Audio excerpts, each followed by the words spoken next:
The hospital administrator forced my nurse wife to handle 3 patients, flatlining at once, then destroyed her career when she couldn't save everyone, so we vanished. A year later, he was taking photos of our new house. My wife, an ICU nurse of 17 years, came home extremely tipsy and beelined straight for our back garden. I smelt smoke, and when I went to check on her, I saw that she was burning her scrubs while sitting on the ground, violently sobbing. She had even burned her nursing school mementos that were worth gold to her. It took me almost 2 hours of gently holding her and asking what happened until she finally opened up. Last night at 4 a.m., the biggest emergency she had ever dealt with happened. 3 patients started coding red at once. She immediately ran to the administrator's office begging him to get 2 more nurses to help her out. But the thing was, these nurses were working on opposite wings, and our hospital was so cheap they never gave us communication devices. Getting nurses would mean the administrator himself would have to run and track them down, and clearly he wasn't bothered to do that. "You've handled worse, Sarah. You're my best nurse, and that's why I put you on the tough cases." My wife begged him, told him she physically couldn't be in 3 places at once. His response was, "We all need things. Make it work." So she ran back to the ICU and faced the impossible choice. Save the young mother in room 4, a teenager with meningitis who was seizing in room 7, or room 12, her best friend Lisa's mother, who was struggling to breathe. Lisa and my wife grew up together, and Lisa's mom was like a second mother to Sarah. She was supposed to have 2 or 3 more weeks left. Sarah chose to run to the teenager first. She got him stabilized, then sprinted to the young mother. She was bleeding internally, and the bleeding was severe, but she again managed to control it. But then it happened. By the time she made it to Lisa's mother's room, alarms were screaming, and Lisa's mother was barely conscious. Sarah started compressions immediately, but she knew it was too late. Sarah did CPR for 30 minutes even though she knew after 5 that it was hopeless. She called time of death at 4:47 a.m., and the worst part wasn't even over. 2 new critical patients arrived before she could even clean room 12. She passed Lisa's mother's body being wheeled to the morgue and had to keep working. The administrator strolled through at 5 a.m. and saw her. He actually nodded approvingly and said, "See, I knew you could handle it." Sarah threw up in a supply closet and then went back to her other patients. And yet, it got even worse. At the 7 a.m. shift meeting, the administrator used Lisa's mother's death as a teaching moment. He stood in front of everyone and said, "We lost a patient in room 7 last night. This is what happens when nurses don't prioritize properly. You need better time management skills." Sarah broke down crying right there in front of her colleagues. The administrator's response was, "And this emotional response is exactly the problem. This kind of behavior affects team morale. Document everything properly and see me after your shift." He wrote Sarah up for emotional unprofessionalism. After Sarah opened up, she passed out intoxicated on the couch, and that's how I spent my day planning. I'm a former military medic. I know what it's like to make life and death decisions. I knew how Sarah felt, and for some lazy effing eye-hole to make my Sarah feel that way, I wasn't gonna let that slide. I drove to the hospital at midnight and parked in the administrator's reserved spot. I didn't sleep. I waited in the darkness until he showed up at 6 a.m. for his shift. He was furious about his parking spot, but when he stepped out, I did too. I walked right to him and told him we needed to talk about what he did to my wife. I honestly wanted to act in a way that would get me 25 to life, but I restrained myself. Instead, I told Mr. Cheeseburger Gut in front of me that the patient who died last night was Sarah's best friend's mother, that he literally forced my wife to choose between who lived and who died. He wasn't interested though. He tried to push past me, but sadly for Mr. Cheeseburger Gut, I stood firm. That's when he threatened to call security and report my wife for abandonment. Abandonment. He said, "That old woman was dying anyway. This is part of the job." I clenched my fists and told him to say that again. "Okay," he said. "She was gonna die anyway. Me going around chasing for a nurse who was God knows where wasn't worth it." That's when I pulled my phone out of my pocket. "I've been recording you the whole time," I said. His face went white. Full story on channel, linked below. He lunged for my phone, his wedding ring catching on my jacket and tearing the fabric. The sound of ripping cloth mixed with his heavy breathing as we struggled in the parking lot. His face had shifted from shock to calculating rage, and he hissed through clenched teeth, "Your wife called that woman through negligence. I'll make sure everyone knows it." Security guards rushed out from the hospital entrance, separating us before things escalated further. One of the guards was crying, wiping his eyes with the back of his hand. I recognized him from the night shift. He'd been on duty when Lisa's mother died. The administrator immediately started spinning his version, pointing at me and claiming I'd threatened him. The guards looked between us, unsure what to do. Within minutes, we were marched to the administrator's office. HR was already there, Sarah's personnel file open on the desk. My stomach dropped when I saw the dates on the papers. He'd been documenting concerns about Sarah for months, preparing for something like this. The HR representative, a woman named Catherine, kept glancing nervously between the administrator and me. They made me wait outside while the administrator went in first. I excused myself to the bathroom and locked the door behind me. My hands shook as I played back the recording. The wind in the parking lot had made the audio fuzzy. His worst statements were muffled, barely audible. I could make out dying anyway, but the rest was garbled by background noise and heavy breathing. Someone else was whispering in the background, but I couldn't make out who or what they were saying. I splashed water on my face and headed to the cafeteria to buy time and think. That's when I saw Lisa at the coffee machine, wearing her mother's cardigan. She still had her hospital visitor badge from last night. My chest tightened as she turned and saw me. "Oh, thank God you're here," she said, her eyes red and puffy. I wanted to thank Sarah personally, but they said she called in sick. She tried so hard to save Mom. The other nurses told me she did CPR for 30 minutes. I stood frozen, unable to tell her the truth. Lisa hugged me, and I smelled her mother's perfume on the cardigan. She was handling paperwork, she explained, dealing with the morgue and funeral arrangements. I mumbled something about Sarah needing rest, and escaped as quickly as I could. My phone buzzed. Sarah was calling, her voice confused and groggy. "Where are you? Why didn't you wake me? I had the strangest dream about telling you something about Lisa's mom." She didn't remember. The alcohol and trauma had created gaps in her memory. I sat in my car, trying to decide whether to tell her about the confrontation while she was still vulnerable. Before I could answer, she gasped, oh God,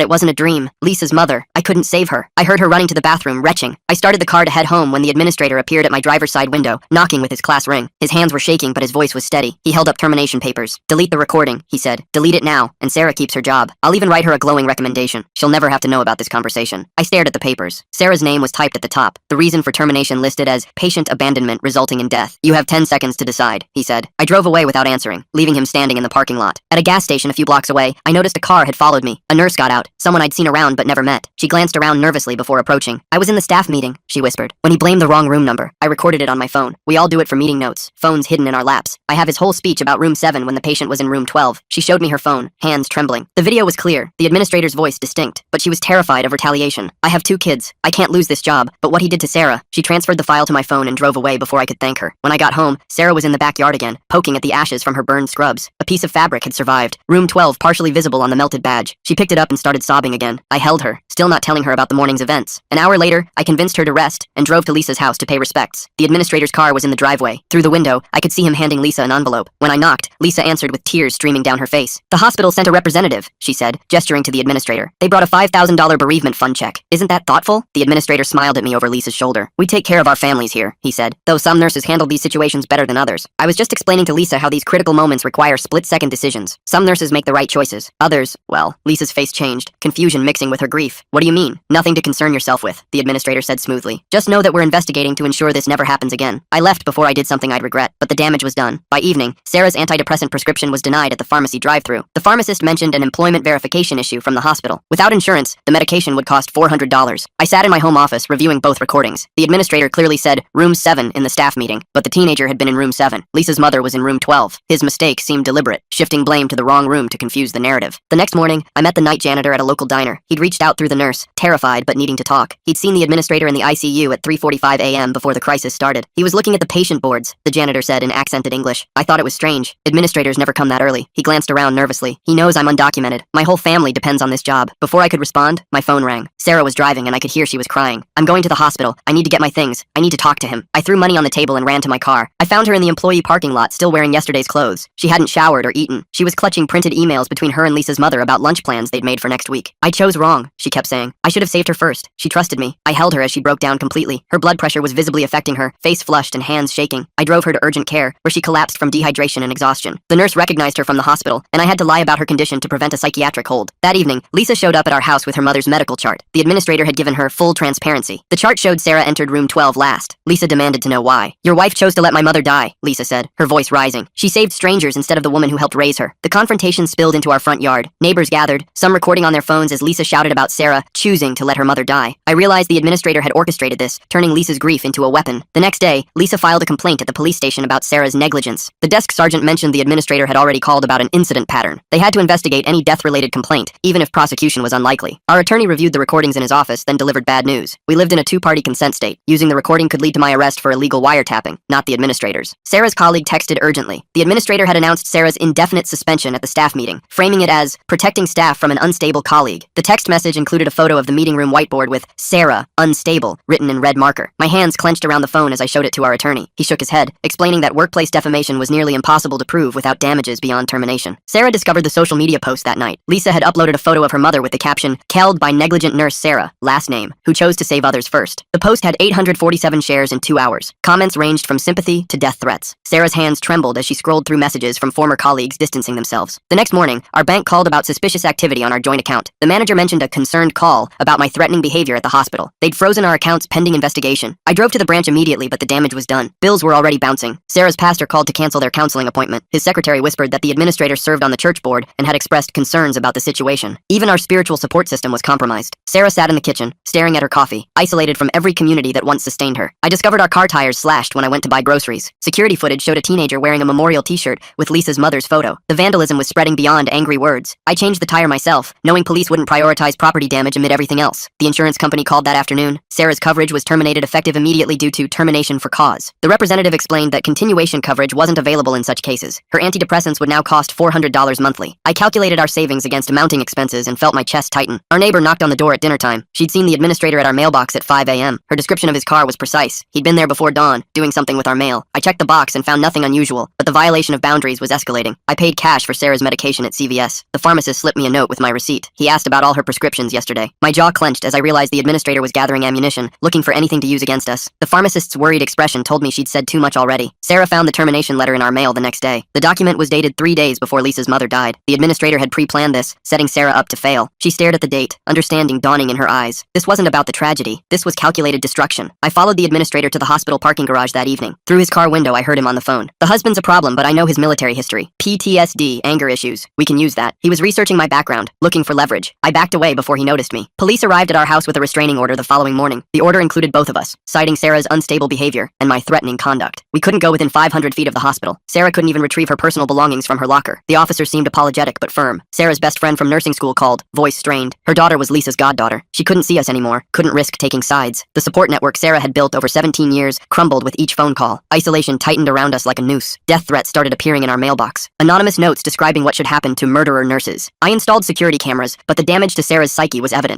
She stopped eating, stopped showering, moved through our house like a ghost. The administrator's psychological warfare was working. We checked into a motel when rocks came through our living room window. The clerk mentioned someone had called asking if we'd registered. Even in hiding, the administrator tracked our movements through his network. Sarah sat on the motel bed, knees drawn to her chest, smaller than I'd ever seen her. A night nurse from the hospital texted me to meet at a truck stop diner. She'd been working the opposite wing during the crisis. Her hands shook as she revealed she'd been in the administrator's office when Sarah begged for help. She'd heard him clearly say, "Let the old woman go. She's costing us too much anyway." The nurse showed me her phone. She'd recorded the conversation for her own protection, a habit developed after previous administrators had thrown staff under buses. The audio was clear, damning, but she had a work visa, 2 kids. The administrator controlled her future. She transferred the file and left quickly. Driving back to the motel, I noticed the administrator's car in my rearview mirror. He followed aggressively, swerving between lanes. His controlled facade was cracking. The emergence of an unknown witness had shifted the game. I pulled into the police station parking lot, forcing him to drive past. Inside the station, the administrator was already there, filing a complaint about harassment. He claimed I'd been stalking him, threatening his safety. The desk sergeant looked between us, clearly uncomfortable with the escalating situation. Neither of us could prove our claims in that moment. The night nurse called, panicking. She'd received a text from the administrator. "Remember your visa status. We need to discuss your future at the hospital." The threat was clear. She was wavering, reconsidering her offer to help. I couldn't blame her. The administrator held too many lives in his hands. An emergency hospital board meeting was called. Sarah wasn't invited, but news traveled fast. The administrator was painting himself as a victim of a vengeful employee and her unstable husband. Board members who'd known Sarah for years were being told she'd snapped under pressure, become dangerous. The district attorney's office finally agreed to review the case. The prosecutor examined the evidence, particularly the nurse's recording. The administrator's words about letting the old woman go suggested administrative decisions that directly caused death, but prosecution would be complex, requiring proof of intent beyond negligence. The administrator's lawyer arrived at the motel with a settlement offer: sign a non-disclosure agreement, accept a modest payout, and leave town. The alternative was years of legal battles we couldn't afford. Sarah looked at the papers with dead eyes. The man who'd destroyed her was offering to pay her to disappear. I met with the night janitor again. He'd found something in the trash from the administrator's office, a staffing chart from the night before the crisis. 3 nurses had been scheduled for the ICU. The administrator had personally crossed 2 names out, reassigning them to save overtime costs. He'd created the deadly situation intentionally. The janitor's hands trembled as he gave me the document. His family's entire future depended on his hospital job. The administrator knew about his immigration status, held it over him like a sword, but he couldn't live with what he'd seen anymore. Heroes come in unexpected forms. Sarah attempted to meet Lisa at a coffee shop to explain everything. Lisa arrived with 2 friends, creating a public confrontation. She threw the medical chart on the table, demanding Sarah explain why her mother died last. The coffee shop patron stared as Lisa's grief exploded into accusations. Sarah fled to the bathroom, vomiting from stress. The administrator appeared at the coffee shop as if by coincidence. He comforted Lisa, playing the compassionate leader while shooting glances at Sarah through the bathroom door. Every move was calculated, every interaction designed to deepen wounds. He turned Lisa into a weapon against her mother's best friend. Our attorney called with mixed news. The evidence was compelling but complex. The administrator's decision to deny help could constitute negligent homicide, but proving it required witnesses willing to testify. Everyone who could help had something to lose. The case would hinge on courage versus self-preservation. Sarah's nursing license was under review. The board had received multiple complaints, all traced back to the administrator's network. Even if criminal charges didn't stick, her career hung by a thread. 17 years of dedication reduced to defending herself against orchestrated lies. The hospital's PR department released a statement about recent incidents and their commitment to patient safety. Sarah wasn't named, but anyone following local social media knew. The narrative was set, a nurse had failed, and the hospital was taking action. The administrator positioned himself as the solution to a problem he'd created. I found Sarah in the motel bathroom at 3 a.m., holding her bottle of antidepressants. She wasn't planning anything, just staring at the pills that represented her unraveling stability. I held her while she sobbed about failing Lisa's mother, about choosing wrong, about the impossibility of saving everyone when the system was designed for failure. The next morning brought a breakthrough. The administrator's son appeared at our motel, visibly distressed. He'd overheard his father at dinner complaining about the old woman's expensive care weeks before she died. His conscience wouldn't let him stay silent. Sometimes the apple does fall far from the tree. The son's willingness to testify changed everything. The prosecutor moved forward with charges of negligent homicide. The administrator's careful construction began crumbling. Hospital board members distanced themselves. The narrative shifted from a nurse's failure to an administrator's deadly cost-cutting. But the administrator wasn't finished. New social media accounts appeared, spreading rumors about Sarah's history of instability. Photos from the night she burned her scrub surfaced, taken by someone who'd been watching our house. The psychological warfare intensified even as legal walls closed in. The night nurse finally agreed to testify after the administrator threatened her children's school enrollment. She realized he'd destroy her either way. Her courage inspired others. The janitor stepped forward with the staffing charts. A cascade of witnesses emerged from the shadows of fear. Lisa began questioning the narrative she'd been fed. The medical chart showed impossible timing. No nurse could have saved all 3 patients under those conditions. Her grief remained, but doubt crept in about who truly bore responsibility for her mother's death. The administrator's manipulation was unraveling. Sarah received a call from a hospital 2 hours away. They'd heard about her situation through nursing networks. They offered her a position with proper staffing ratios and supportive administration. Light appeared at the end of our tunnel. Not all healthcare systems were broken beyond repair. The administrator made one final attempt at control. He arrived at the motel at midnight, demanding we meet. His composure had shattered completely. He ranted about ungrateful nurses, about sacrifices he'd made, about the unfairness of being blamed for business decisions. The real man emerged from behind the calculated facade. I recorded his entire breakdown. In a 2-party consent state, the recording was useless as evidence, but it revealed the truth of who he was. A man who viewed nurses as expendable resources, patients as financial burdens, and human life as numbers on a spreadsheet. His rant included admissions that sealed his fate. The prosecutor played the night nurse's original recording at the preliminary hearing. The administrator's voice filled the courtroom. Let the old woman go. She's costing us too much anyway. Lisa sat in the gallery, her face crumbling as she understood the truth. Her mother hadn't died because Sarah chose wrong. She died because the administrator chose profits. Plea negotiations began immediately. The administrator's lawyer recognized the impossibility of defending those words to a jury. Hospital administrators across the state watched nervously. The case set precedent for administrative accountability in understaffing decisions. Cost-cutting that endangered lives could now lead to criminal charges. The administrator accepted a plea deal for criminally negligent homicide, 18 months in prison, loss of his administrative license, and prohibition from healthcare management. It wasn't enough for a life lost, but it was more than most administrators faced for deadly decisions. Justice came in imperfect portions. Sarah met Lisa one last time before we left town. They sat in the hospital memorial garden, both crying for different reasons. Lisa apologized for the social media posts, for the accusations, for being manipulated in her grief. Sarah held her, both women victims of a system that prioritized profits over people. The morning we packed to leave, neighbors who'd been silent began approaching. They'd been afraid to support us publicly, but wanted us to know they understood. The administrator's arrest had freed them from fear. Community sometimes returns when courage defeats intimidation. Sarah's hands steadied as she packed her new scrubs for the new hospital. The tremor that had developed during our ordeal faded. She wasn't the same nurse who'd burned her uniforms in our backyard. That innocence was gone, but something stronger had emerged from the ashes. I drove past the hospital one last time. The administrator's reserved parking spot was empty. New policies were already being implemented. Minimum staffing ratios, communication devices for all nurses. Lisa's mother's death had forced changes that would save future lives. Sometimes tragedy creates transformation. The investigation revealed 14 other incidents where the administrator's cost-cutting had endangered patients. Families came forward with stories of preventable deaths and near misses. His 18 months in prison seemed lighter with each revelation, but the system that created him remained largely intact. Sarah started at her new hospital with transparency about our story. Her colleagues embraced her, understanding the impossible position she'd been forced into. The nursing community had followed our ordeal online. She became an inadvertent symbol of what nurses faced when administrators valued budgets over bed rails. 3 months into her new position, Sarah called me from work, voice lighter than I'd heard in months. She'd managed a critical situation with proper support, saving all her patients because she had adequate resources. The contrast illuminated how preventable Lisa's mother's death had been. Proper staffing wasn't expensive. It was essential. The administrator served 12 months of his 18-month sentence. Good behavior and overcrowding earned him early release. He moved to another state, barred from healthcare but not from business. Sarah tracked his LinkedIn profile, watching him rebuild in a different industry. Some people never truly pay for their choices. Lisa sent a Christmas card with a note of forgiveness and understanding. She'd started advocating for nurse-to-patient ratios in her mother's memory. Grief had transformed into purpose. The friendship with Sarah couldn't be rebuilt, but mutual respect emerged from shared trauma. Both women carried scars that would never fully heal. The administrator's early release hit us through a Google alert Sarah had set up. 12 months instead of 18. I watched her jaw tighten as she read the notification at our new kitchen table. She closed her laptop and went to prepare for her shift without saying a word. That afternoon, a package arrived with no return address. Inside was a single photo, Sarah entering our new hospital, taken from across the street. The message was clear. The administrator knew where we'd relocated. My hands shook as I installed new security cameras, checking angles from every window. Sarah's supervisor called her into his office the next morning. Someone had sent an anonymous email detailing the incident at her previous hospital. The supervisor, a former ICU nurse himself, printed the email and handed it to Sarah. I know what really happened, he said. This changes nothing about your employment here. The relief on Sarah's face lasted exactly 3 hours. Lisa called the hospital directly, demanding to speak with Sarah's supervisor about her mother's death. The receptionist transferred the call to administration. By lunch, rumors were spreading through the nursing staff about Sarah's past. I found Sarah in the hospital parking garage during her break, sitting in her car with her head against the steering wheel. She showed me her phone. 17 missed calls from numbers she didn't recognize. The administrator's network was reactivating, reaching into our new life with surgical precision. Our new neighbor mentioned seeing a man taking photos of our house from his car. The description matched the administrator perfectly. He'd driven 2 hours to surveil us, documenting our routines. I filed a police report, but without proof of harassment, they couldn't act on suspicions alone. Sarah's first performance review came early. Her supervisor called it routine, but we both knew the truth. The anonymous complaints had triggered administrative scrutiny. Despite flawless patient care and colleague testimonials, she was placed on probationary status, pending further evaluation. The administrator's shadow stretched across state lines. days, I started sleeping in shifts, watching the security cameras while Sarah worked nights. The fourth night, I saw him. The administrator sat in a rental car 3 houses down, just outside the range of streetlights. He stayed for 2 hours, engine running, before driving away. The breaking point came when Sarah received a subpoena. The administrator was suing for defamation, claiming our false accusations had destroyed his career. The lawsuit sought damages exceeding our net worth. He'd found a way to continue his assault through the legal system. Sarah's hands trembled as she read the legal documents. The lawsuit named specific statements from the criminal trial,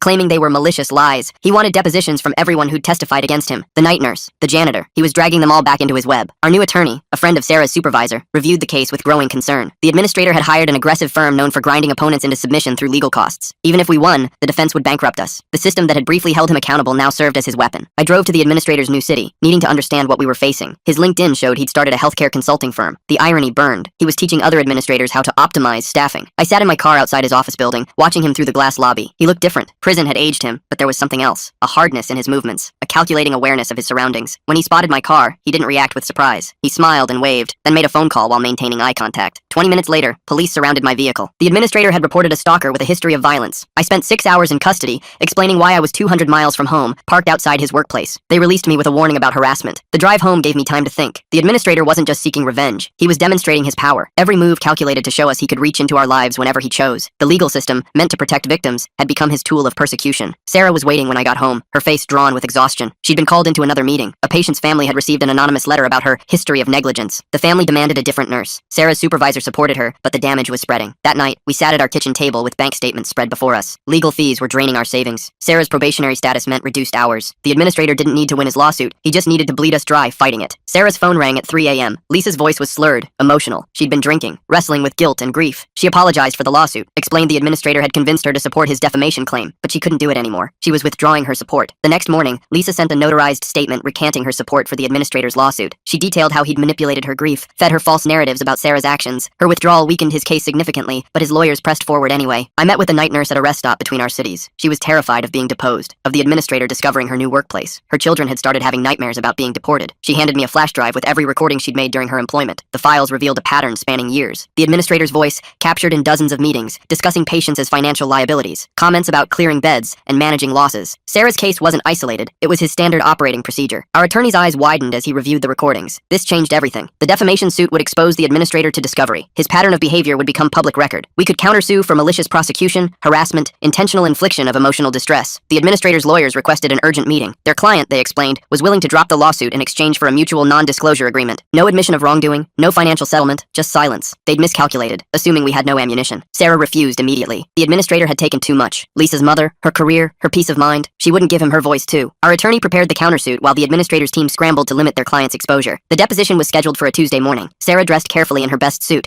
hands steady for the first time in months. But when we arrived at the law office, the administrator's chair was empty. His lawyers announced he'd been hospitalized for chest pains. It was a delay tactic, but it worked. The deposition was rescheduled, then postponed again when the administrator claimed ongoing cardiac issues. Each delay cost us money, time, emotional energy. Sarah's probationary period at the hospital extended with each missed court date. 3 months into the legal battle, the administrator made a mistake. He sent an email directly to Sarah's hospital administrator from his personal account. The message was carefully worded, expressing concern about patient safety given Sarah's documented history, but he'd revealed his active interference. Sarah's hospital administrator forwarded the email to our attorney. It demonstrated ongoing harassment, violation of the restraining order from the criminal case. The administrator had handed us evidence of his continued campaign. His need for control had overridden his caution. The judge in our countersuit case wasn't sympathetic to the administrator's medical delays. She ordered an independent medical examination. The results were predictable. The administrator was healthy enough to attend deposition. No more postponements would be granted. I watched the administrator enter the deposition room, his confidence visibly shaken. Months of legal maneuvering had cost him too. His consulting firm was struggling. Potential clients Googling his name found news articles about the negligent homicide conviction. His attempt to destroy Sarah was destroying him. Sarah testified for 4 hours, recounting not just the night Lisa's mother died, but the months of harassment that followed. She produced printed emails, security footage, phone records. The administrator's lawyers objected repeatedly, but the evidence was overwhelming. Their client had stalked, harassed, and attempted to destroy a witness from his criminal case. The administrator's deposition was scheduled for the following week, but he never appeared. His lawyers filed a motion to dismiss his own lawsuit, accepting liability for our legal fees. The sudden capitulation felt hollow. He'd already cost us thousands in fees, months of anguish, Sarah's reputation at her new job. 2 days later, news broke that the administrator had been arrested in another state. He'd been caught falsifying credentials to obtain a hospital administrative position. The background check had revealed his healthcare prohibition. Facing fraud charges, his house of cards was collapsing. Sarah worked her shift the night we heard about his arrest. I waited in the parking lot to drive drive her home, a habit born from months of fear. She emerged at 7 a.m., tired but walking taller. Word had spread through the hospital. Her colleagues understood now what she'd been facing. The fraud trial moved quickly. The administrator pled guilty to avoid a longer sentence. 2 years in state prison. No possibility of early release. As they led him away in handcuffs, he looked smaller than I remembered. The man who'd wielded such terrible power was just another criminal in an orange jumpsuit. Sarah's probationary status was lifted the following month. Her supervisor apologized for the scrutiny, acknowledging the extraordinary circumstances. The other nurses, who'd kept professional distance during the uncertainty, began including her in their coffee runs and shift gatherings. Lisa reached out through a mutual friend, asking if Sarah would meet her. They sat in a park equidistant from both their homes, two women forever linked by tragedy. Lisa was in therapy, working through her grief and guilt. She spoke about her mother's final weeks, the conversations they'd had about Sarah's dedication. Mom knew the hospital was understaffed, Lisa said quietly. She used to worry about you burning out. She'd be horrified at what he did to you after. The sentence hung unfinished between them. The meeting was brief, too painful for extended conversation. But something shifted. Lisa began advocating publicly for safe staffing ratios, sharing her mother's story at legislative hearings. She never mentioned Sarah by name, but the truth was there for those who knew where to look. The administrator's consulting firm folded while he was in prison. His former clients distanced themselves from his methods. Several hospitals that had hired him for efficiency optimization reversed his staffing cuts. Market forces accomplished what regulations hadn't. His approach became toxic to association. I returned to work myself, having spent months focused on protecting Sarah. The normalcy felt strange after living in crisis mode, but bills needed paying. Life needed living. We couldn't let the administrator steal our future along with our past. Sarah received a letter from the night nurse. She'd gotten her green card, no longer vulnerable to deportation threats. She thanked Sarah for standing up to the administrator, for showing her that courage was possible. She was working at a better hospital now, one that valued nurses over numbers. The janitor sent a Christmas card with a photo of his family. His son had graduated high school, first in the family to do so. He wrote that testifying had been the scariest and proudest moment of his life. Sometimes doing right costs everything, but silence costs more. 6 months after the administrator's second conviction, Sarah worked a code blue that mirrored that terrible night. 3 patients crashing simultaneously, but this time, she had support. 2 nurses responded to her call, working seamlessly as a team. All 3 patients survived. She called me from the break room afterward, voice steady but emotional. She'd proven to herself that the tragedy wasn't her failure. Given proper resources, she could handle anything. The administrator had tried to break her by making her doubt her abilities. He'd failed. We drove past our old house one Sunday, curious about who lived there now. A young family had moved in, children's toys scattered on the lawn we'd once fled in fear. The neighborhood looked peaceful, no trace of the terror we'd experienced. Places heal faster than people. The administrator would serve his full sentence this time. No early release, no good behavior reduction. He'd spend 2 years contemplating how his need for control had cost him everything. But we wouldn't spend those years thinking about him. We had lives to rebuild, futures to create. Sarah's steadiness returned gradually. She stopped checking locks obsessively, stopped startling at unexpected knocks. The hypervigilance faded as months passed without incident. We were learning to live without fear again, reclaiming the peace he'd stolen. At the 1-year anniversary of starting her new position, Sarah received an award for excellence in critical care. Standing at the podium, she thanked her colleagues for their support and teamwork. She didn't mention the journey that brought her there. That story lived in the past now. I sat in the audience, remembering the woman who'd burned her scrubs in our backyard. That person felt like a stranger now. Sarah had transformed her trauma into purpose, her pain into compassion for struggling colleagues. The administrator had tried to destroy a nurse. He created an advocate. The drive home was quiet, comfortable. We'd survived the unsurvivable, emerged scarred but whole. Tomorrow would bring new challenges, new patients, new possibilities. But tonight, we were just 2 people who'd weathered a storm together. Sarah hung her award in our home office next to her nursing degree. Not as a trophy, but as a reminder. She'd been tested by someone who saw nurses as expendable resources. She'd proven that dedication couldn't be burned away, that compassion survived even coordinated cruelty. The coffee pot gurgled the next morning as Sarah prepared for another shift. She moved through her routine with practiced efficiency, checking her supplies, reviewing her assignments. An ordinary nurse heading to an ordinary day. The administrator had failed to make her extraordinary tragedy define her. I watched her drive away, no longer fearing who might be watching back. The security cameras remained but gathered dust. The hypervigilance had faded into normal caution. We'd found our way back to regular life, where the biggest concern was remembering to buy milk. Sarah texted me during her lunch break, a simple message about a difficult patient who'd thanked her for her patience. No crisis, no drama, just the daily rewards of good nursing. These small moments were her victory over everything the administrator had tried to steal. The sunset painted our kitchen orange as I prepared dinner. Sarah would be home soon, tired but fulfilled from another shift. We'd eat together, maybe watch something mindless on TV. The profound ordinary of a life reclaimed from chaos. Her car pulled into the driveway at 7:47 p.m. She emerged, stretching, gathering her bags, moving with the easy fatigue of honest work. No checking shadows, no scanning for threats, just a nurse coming home after helping people heal. We sat across from each other at dinner, sharing the mundane details of our days. Her patient who'd finally been discharged after weeks in the ICU. My presentation that had gone better than expected. Normal problems, normal victories, the life we'd fought to keep.